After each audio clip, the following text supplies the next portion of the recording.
প্রিয়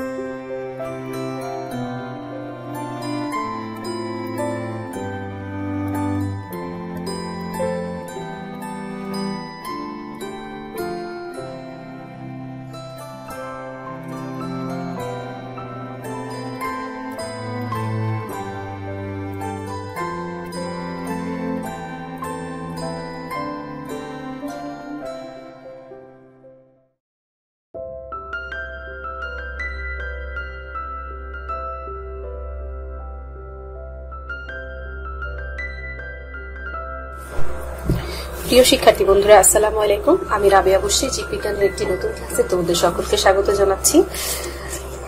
গত কয়েকটি ক্লাস ধরে আমরা শ্বসন সম্পর্কে পড়ছিলাম, তারই ধারাবাহিকতা আজকে আমরা অবাধ শ্বসন সম্পর্কে জানব। অবাধ শ্বসন কি?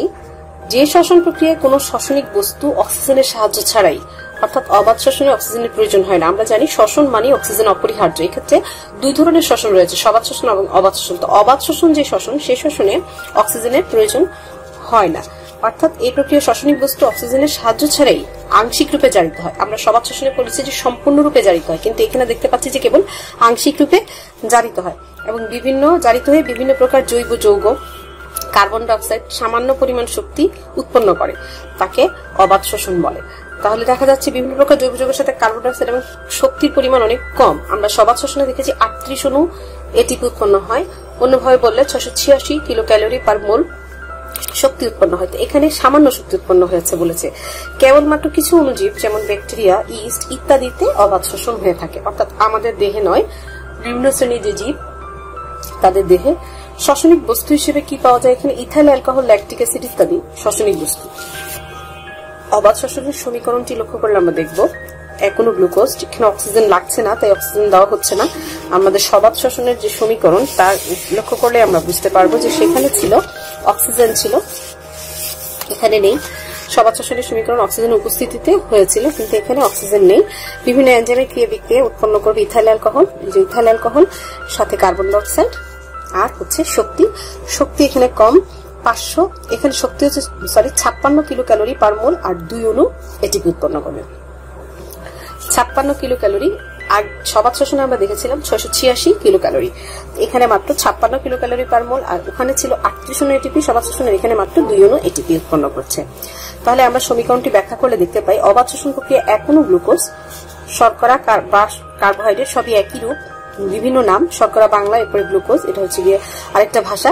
অক্সিজেনের উপস্থিতিতে আংশিক রূপে বা সম্পূর্ণভাবে জারিত হয়ে সর্বমোট 2 অণু ইথাইল অ্যালকোহল, 2 অণু কার্বন ডাইঅক্সাইড, অসম্পূর্ণভাবে জারিত হয়ে 2 অণু ইথাইল অ্যালকোহল এবং 2 অণু কার্বন ডাইঅক্সাইড এবং 2 অণু এটিপি বা 56 কিলো ক্যালোরি পার মোল শক্তি উৎপন্ন করে।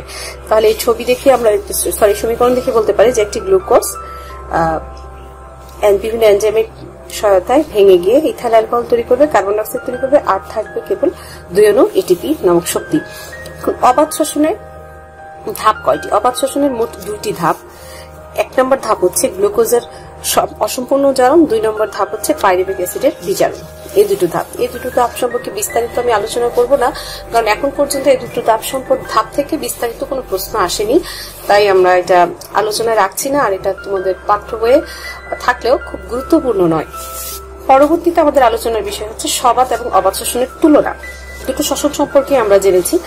তুলনা করলে দেখতে পাই যে সবাধ শ্বসনে অক্সিজেনের প্রয়োজন হয়, কিন্তু অবাধ শ্বসনে অক্সিজেনের প্রয়োজন হয় না। সবাধ শ্বসনে পাইরুভিক অ্যাসিডের সম্পূর্ণরূপে জারণ ঘটে, কিন্তু অবাধ শ্বসনে পাইরুভিক অ্যাসিডের অসম্পূর্ণ জারণ ঘটে। সবাধ শ্বসনে অধিক পরিমাণ, অর্থাৎ 6 অণু কার্বন ডাইঅক্সাইড উৎপন্ন হয়, কিন্তু অবাধ শ্বসনে অল্প পরিমাণ কার্বন ডাইঅক্সাইড, অর্থাৎ 2 অণু কার্বন ডাইঅক্সাইড উৎপন্ন হয়। সবাধ শ্বসনে পানি উৎপন্ন হয়, কিন্তু অবাধ শ্বসনে পানি উৎপন্ন হয় না। সবাধ শ্বসনে বিপুল পরিমাণে শক্তি উৎপন্ন হয়, 38 অণু এটিপি বা 686 কিলো ক্যালোরি পার মোল উৎপন্ন হয়, আর অবাধ শ্বসনে কম পরিমাণ, মাত্র 2 অণু এটিপি বা 56 কিলো ক্যালোরি পার মোল শক্তি উৎপন্ন হয়।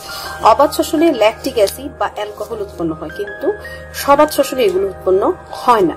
সবাধ শ্বসন ঘটে কোষের সাইটোপ্লাজমে এবং মাইটোকন্ড্রিয়ায়, অর্থাৎ প্রথম দুটি ধাপ গ্লাইকোলাইসিস এবং অ্যাসিটাইল কোয়ে ঘটে সাইটোপ্লাজমে, আর ক্রেবস চক্র এবং ইলেকট্রন প্রবাহ তন্ত্র ঘটে মাইটোকন্ড্রিয়ায়। কিন্তু অবাধ শ্বসনের যে দুটি ধাপ, গ্লুকোজের অসম্পূর্ণ জারণ এবং পাইরুভিক অ্যাসিডের বিজারণ, দুটি ধাপই ঘটে থাকে শুধুমাত্র কোষের সাইটোপ্লাজমে।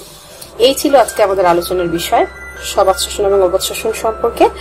আজকে এই পর্যন্ত।